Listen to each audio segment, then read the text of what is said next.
Lawyer Bolanle Olugbani joins me now for more on this development. Mr. Olugbani, for the past 3 days, Nigerians watched live the screening of 28 ministerial nominees by the Senate. What do you make of this exercise vis-a-vis what we've seen in the past years?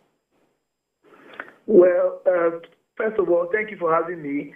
The screening so far of the ministerial nominees has followed the same pattern virtually as previous screening exercises. We have seen where senators from different states, depending on who the nominee is, have praised to high heavens the nominees from their states. We've seen very little critical or actual kind of questioning that put them, the nominees, to a hard task.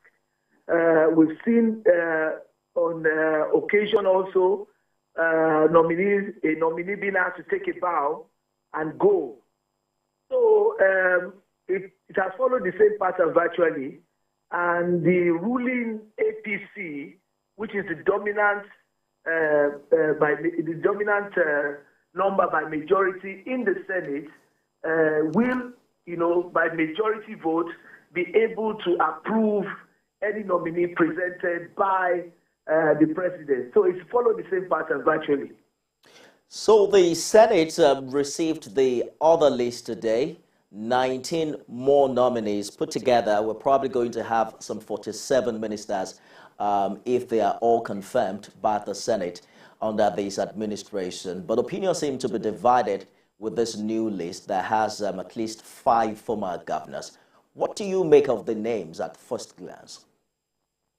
Well, the nature of politics is such that apart from technocratic or professional competence, there are other considerations that come into the nomination of political appointees such as ministers. People who have contributed to the victory of the party at the election of the president will require some kind of political reward.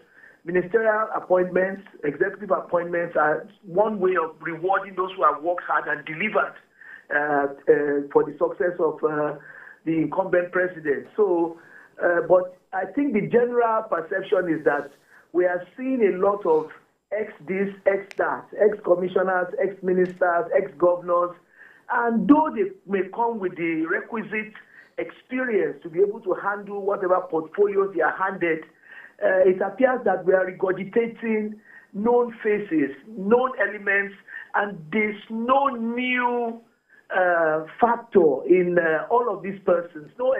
Nothing essentially new. It's the same set of people that are being recycled, and that leaves a lot to be desired in the eyes, or at least in my opinion.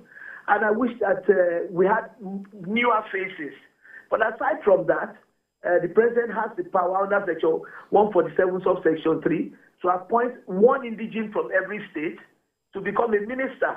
And he may decide to create more ministries or appoint, as has been the tradition, ministers of state, which equates with junior ministers in this presidential system. So all said and done, it's about putting the right people in the right positions and delivering on promises made to the Nigerian people. I agree with you that there are known names and known faces, but there are also a couple of new names and new faces, particularly when you consider the list together. But when you look at the number, we're probably having 47 nominees as against 43 ministers that were inaugurated in 2019 under the administration of former President Muhammadu Buhari. What do you make of this number vis-a-vis the cost-cutting agenda of this administration? Well, there are many factors that may account for that. But briefly, though there's a report, by panel, that was constituted, or alongside reports, by the federal government in previous administrations as to downsizing and cutting of departments, parastatals and ministries, it appears that the new president has his own plan or his own manifesto, which he has, fine-tuned. And the number is not by accident. The 47 is not by accident.